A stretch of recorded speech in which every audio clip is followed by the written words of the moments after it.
बच्चों last video तक हम लोग बात कर रहे थे हार्ट ऑफ मैमल की बात कर रहे थे। इसमें हमने इंटरनल स्ट्रक्चर को लास्ट वीडियो में देखा था, ठीक है ना। इंटरनल स्ट्रक्चर में हमने बात कर ली थी क्या, मुख्य रूप से भित्ति किसकी, कार्डिक मसल्स की बनी होती हैं, जो कि क्या होती है, निरंतर रूप से क्रियाशील पाई जाती है, जो कि निरंतर रूप से क्रियाशील पाई जाएगी, ठीक है ना। ये पेशियाँ सारी की सारी क्या होती है, शाखित ब्रांच प्रकार की, रेखित, स्ट्रेट और अनैच्छिक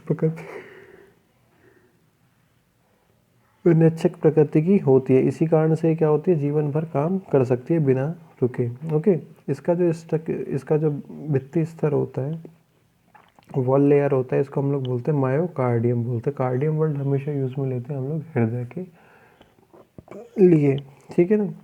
इसका जो भीतरी स्तर है वो किससे, एंडोड्रम से निर्मित होता है, ठीक है ना। एंडोड्रम से निर्मित होता है, ठीक है ना। आलिंदों की दीवारें क्या होती है, हमेशा नीलों की अपेक्षा पतली पाई जाती है। आलिंदों की जो दीवारें होती है, वॉल्स होती है, नीलों की अपेक्षा क्या होंगी, पतली पाई जाएंगी। दोनों आलिंदों को यदि विभाजित करने वाले भाग को देखा जाए तो अंतरा आलिंद पट पाए जाते हैं, इंटर ऑरिकुलर सेप्टम कहा जाता है। इसके जो पश्च भाग होते हैं, इसमें दाहिनी और राइट साइड में एक छोटा सा गड्ढा पाया जाता है, इसे हम लोग बोलते हैं फोसा ओविलिस कहा जाता है। ये पेट या गर्त भ्रूणावस्था में पाया जाता है, लेकिन वयस्कावस्था आते आते, जैसे एडल्ट सरफेस आते समय धीरे धीरे क्या हो जाता है, हृदय पेशियों से, कार्डिक मसल्स से भर जाएगा, ठीक है। दाहिने आलिंद में अलग अलग छिद्रों द्वारा अग्र व पश्चिम माशरा प्री एंड पोस्ट वेन्स आकर ब्लड लाकर डालती है, खोलती है, ठीक है। पश्चिम जो माशरा होती है, पोस्ट वेन जिसे हम लोग बोलते हैं, ये क्या होता है, फोसा ओविलिस, जो कि छिद्र था हमने देखा था, उसका जो झिल्ली होता है, झिल्लीनुमा आवरण होता है, उस पर एक कपाट, यूस्टेकिन कपाट का निर्माण करेंगी। यूस्टेकिन कपाट की सहायता से खुलती है, ये कह सकते हैं आप, ठीक है ना। और जो बाईं अग्रमाशिरा होती है, लेफ्ट प्री केवल होती है, वो कोरोनरी कपाट पर आकर खुलती है, ठीक है। बाएं आलिंद की यदि हम लोग बात करते हैं तो फेफड़ों से शुद्ध रक्त को पल्मोनरी शिलाएं लेकर बाएं आलिंद में लेकर आती है, ठीक है ना। अब यदि बात की जाए निलय की भित्ति, हमने बात की निलय की भित्ति क्या होगी, आलिंद की भित्ति की अपेक्षा मोटी पाई जाएगी और फ्लैशी होगी, थोड़ी सी मांसल कह सकते हैं, ठीक है ना। निलय की भित्ति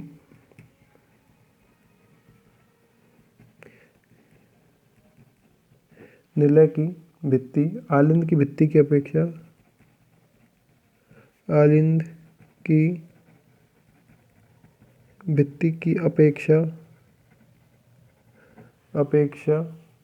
अधिक मोटी व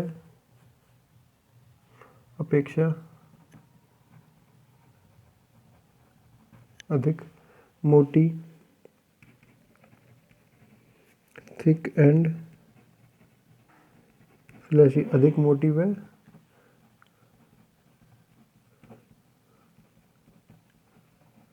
मांसल होती है, अधिक मोटी व मांसल होती है।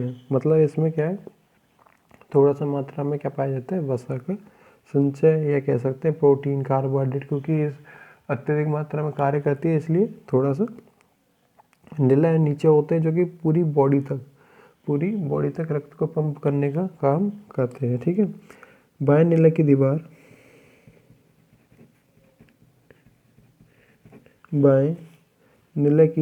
दीवार,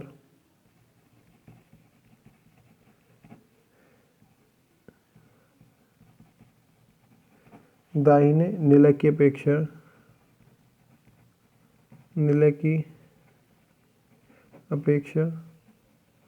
मोटी होती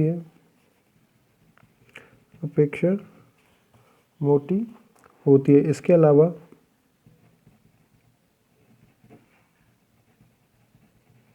दाहिने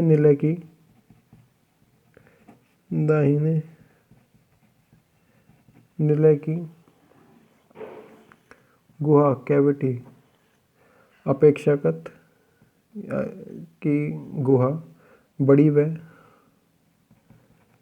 व अर्धचंद्राकार बड़ी व अर्धचंद्राकार तथा बाएं निलय की गुहा, बाएं निलय की गुहा छोटी व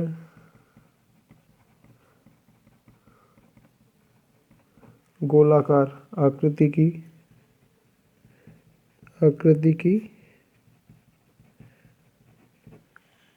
छोटी व गोलाकार आकृति की होती है। ठीक है ना, छोटी व गोलाकार आकृति की होती है। दोनों नीलों को यदि परस्पर पृथक किया जाए, ठीक है ना, तो तिरछी अनुलंब पट्टी, जिसको हम लोग बोलते हैं अंतर्निलय पट्टी, इंटरवेंट्रिकुलर सेप्टम कहते हैं, वो दोनों नीलों को पृथक करने का कार्य करती हैं। दोनों नीलियों को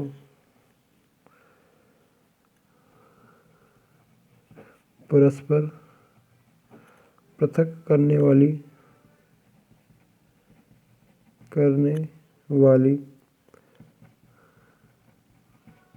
तिरछी अनुलंब पट्टी को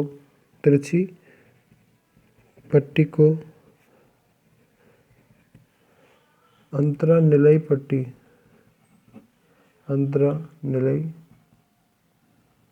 पट्टिका इंटरवेंट्रिकुलर सेप्टम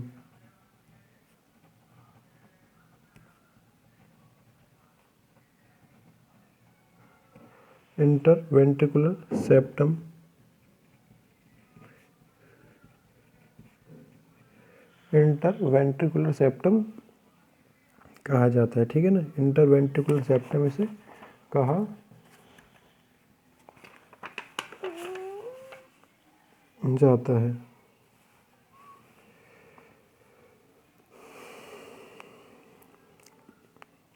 यदि बात की जाए झिल्लीनुमा जो कपाटयुक्त आलिंद होते हैं, वो निलय कपाट 3 चपटे व 3 फ्लैप्स का, ट्रायंगुलर फ्लैप्स का, 3 पल्लों का बना होता है।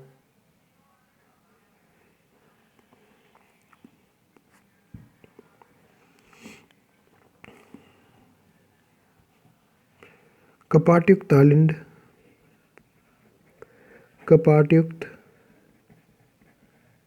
आलिंद निलय छिद्रों द्वारा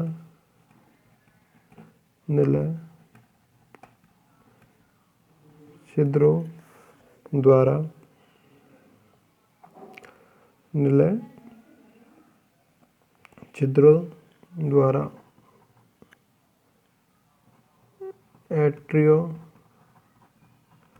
वेंट्रिकुलर अपर्चर द्वारा आलिंद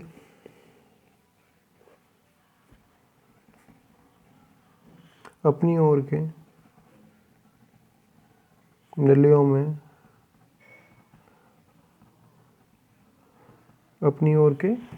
में खुलते हैं। ठीक है ना, दाहिना आलिंद निलय कपाट,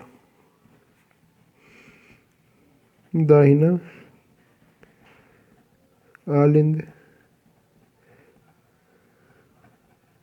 निलय कपाट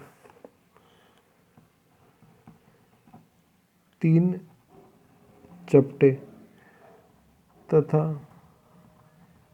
त्रिकोणाकार ट्रायंगुलर पल्लो फ्लैप्स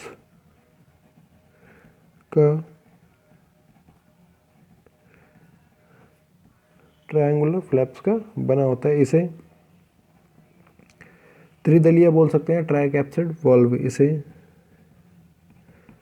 त्रिदलीय या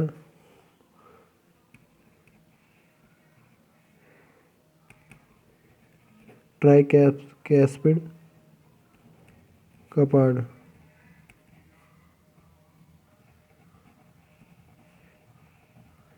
वॉल्व कहते हैं।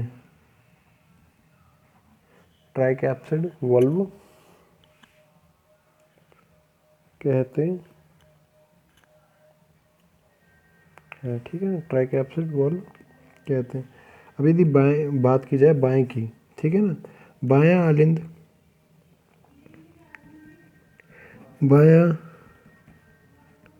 आलिंद नीला कपाट,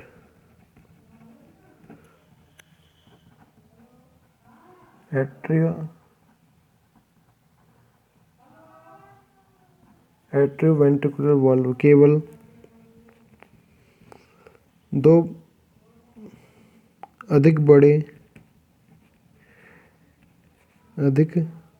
बड़े मोटे पल्लों से, पल्ले होते हैं फ्लैप से बनता है। इसे द्विदलीय या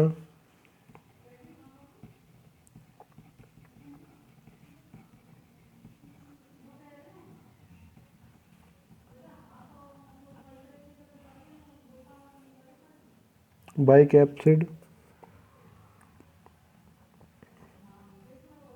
कपाट, या दूसरा नाम भी हम कह सकते हैं मिट्रल वाल्व।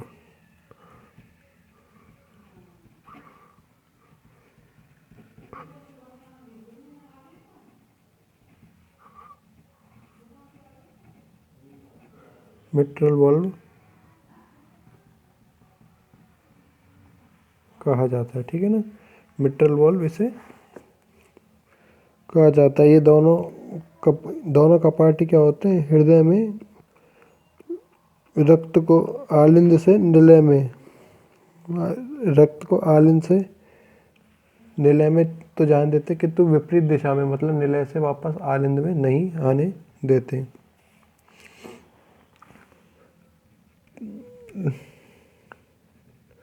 ट्राइकैप्सिड और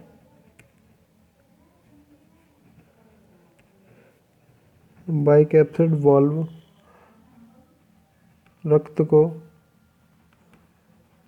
आलिंद से निलय में ऑरिकल टू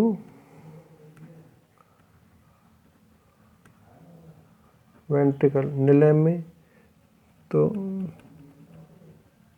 जाने देते हैं, परंतु विपरीत दिशा में निलय से आलिंद में जाने से रोकते हैं, ठीक है ना, निलय से आलिंद में जाने से रोकने का कार्य करते हैं, ठीक है। ये बात की जाए दाहिने निलय की, बात की जाए दाहिने निलय के अग्रभाग से क्या होती है, पल्मोनरी आर्च निकलती है, पल्मोनरी चाप जिसे बोलते हैं, ठीक है ना, दाहिने निलय के अग्रभाग से। और बाएं निलय के जो अग्रभाग होता है, इससे कैरोटिड सिस्टमिक आर्च निकलती है। दाहिने निलय के अग्रभाग से दाहिने निलय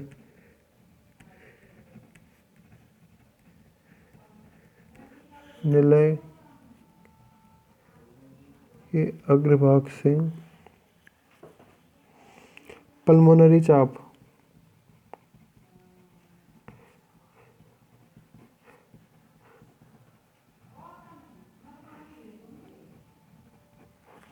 पल्मोनरी आर्च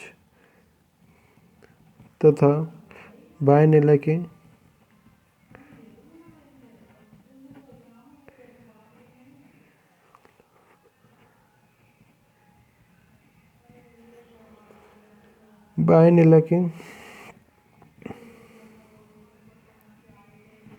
अग्रभाग से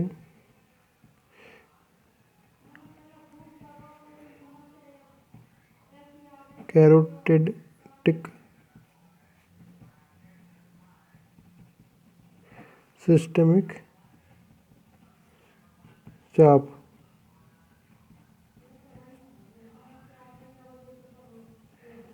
systemic arch, carotid systemic arch चाप निकलती है,